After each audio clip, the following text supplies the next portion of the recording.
Hey guys, Laz here. Sorry if you hear any background noise, and sorry if I don't sound too loud. It is late in the morning, but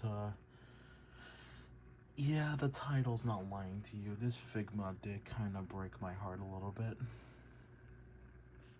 You're probably gonna see in the photos here, and then you're gonna notice it's gonna be missing on the actual figure herself. But today we are reviewing Figma Scathach, who I got pre-owned and a part is broken. However, she's still beautiful, and I like her. Not as much as Ryder, but I still like her nonetheless. Alright, let's get to it. Let's get her out of this little position. Alright, so now let's start with the detailing on her rather peculiar outfit, but 10 out of 10 for me. Like, she's one of my favorites. I just like Ryder a lot better, per my personal taste. But yeah, she looks great. Everything. This is a skin tight bodysuit for the most part. All the colors, even though they are like a very dark shade of various purples, and her eyes have like a sort of red going on. I think that's crimson. She still stands out in my collection. She looks beautiful. However, I'm gonna get through one gripe right now. So the shoulder pads, the pauldrons, are on a ball joint. You can kind of see it right here. You kind of see it like right there.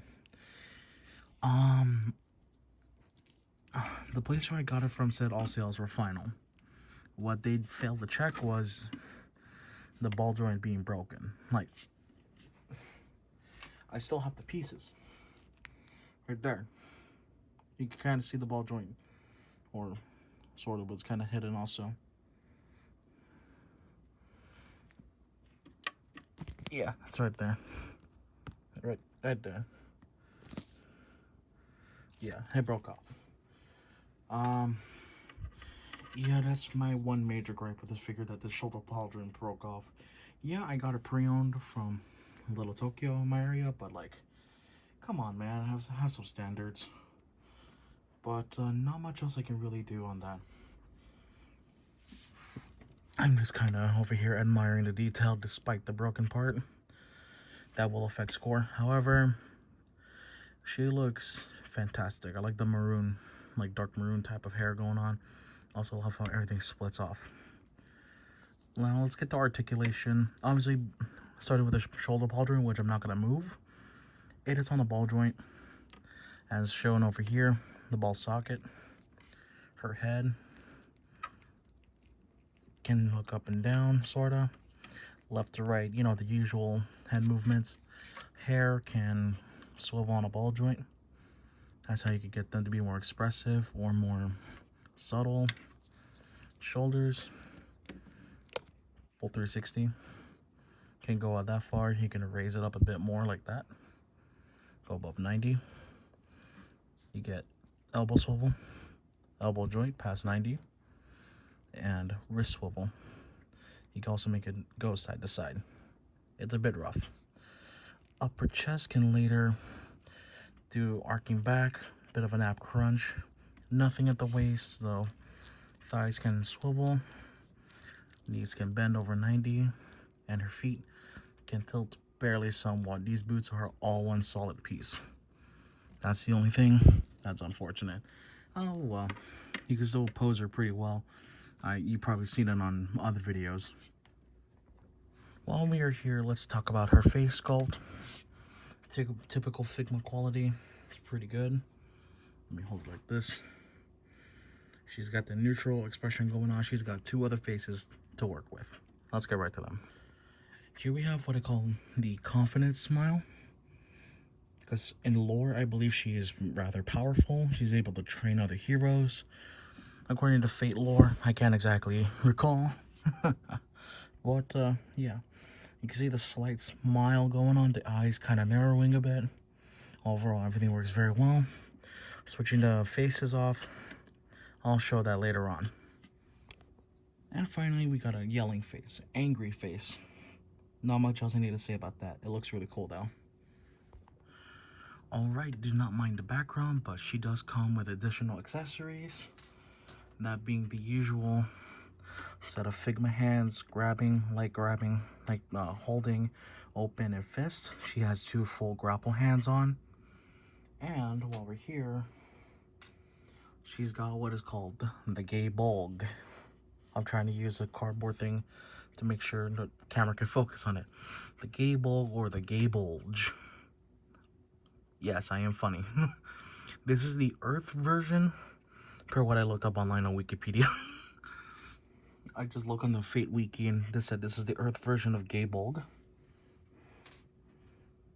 And here is the Type Moon, or not Type Moon, but the Moon version, which looks a lot more dangerous, a lot more badass. Alright, so while we're here, I'm going to showcase real quick just how to swap out the faces per Figma standards for the most part. Like that. Put the new face on. We got the confidence. We got the confident smile in this case. And then we just put the hair back on. There you go, different face. And while she has the grabby hands on, we're going to make use of this weapon, the Moon version of the gay bulge. So what you want to do is pull at the end here. That's how it comes in the packaging. Then you just want to slide it through her finger or her hand. There we go. And her hair fell off. God damn it. Give me a moment. Sorry you had to stare at 5-head Scathach for a while, but let me just get her hair back on. And not to finish explaining what I was trying to explain, is just, see the white tip? Hold the spear higher, and you want to just plug it back in like so. Like that. And, well, there you go. Now Scathach has everything in place. While we're here, we're going to go to size comparison, and at the end I'm going to show off some poses before I conclude the video. Now for size comparison, let's first bring out Figma Musashi Berserker version. I reviewed her a while back. They look really nice together. Here she is next to Tamomo no Mai, also another Figma. There's going to be Figma comparisons. There she is next to Mash. This is the Orthodox version, I believe. I could be wrong. And last of the Fate Figmas, we have Medusa, aka Rider. This is the 2.0 version. This is my most recent review before doing Scathach. Yeah, I still like her better than Scathach, but these two are really close in terms of like just placement. Also, she is best girl. Yes. Pardon the dust. I need to clean up my shelving again soon. But here is Scathach next to Lucina from Fire Emblem Awakening and Corrin, female, from Fire Emblem Fates. Both games which I enjoy in a sense. Here she is, of course, next to Mono Magistus from Genshin Impact, made by Figma. Also, she will not put the gun down, God help me. And here we are with our final figure comparison, at least comparing her to other Figmas. Here is Cosmos version 4 from Xenosaga. I believe this is episode 3. Yeah, she's my favorite Figma of all time. I've just had her for years at this point. And last, but most certainly not least in terms of figure size comparisons, here's Scathach next to the Snail Shell Sandhouse sisters. This is Shiroka and Saori. I don't know if I butchered those names. If I did, I am sorry. These two will be getting reviews eventually. I think I might just make them into one review since they are supposed to be sisters. They look great, by the way. You can tell I had fun posing them. Yeah, we said we let it go, but we settled for the last. Couldn't let you want it though. Who am I to let you down? No, who am I to let you down?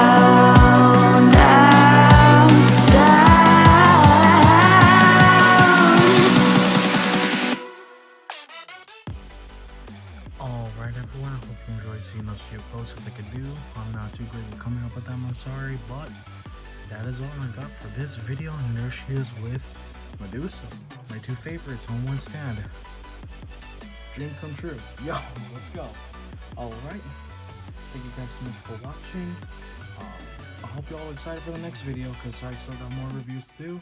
And hopefully we can make a jump back into gaming because Lantern Rite is happening this year. Hopefully we get back to it, and I'll see y'all in the next time. Take care. Have a good one.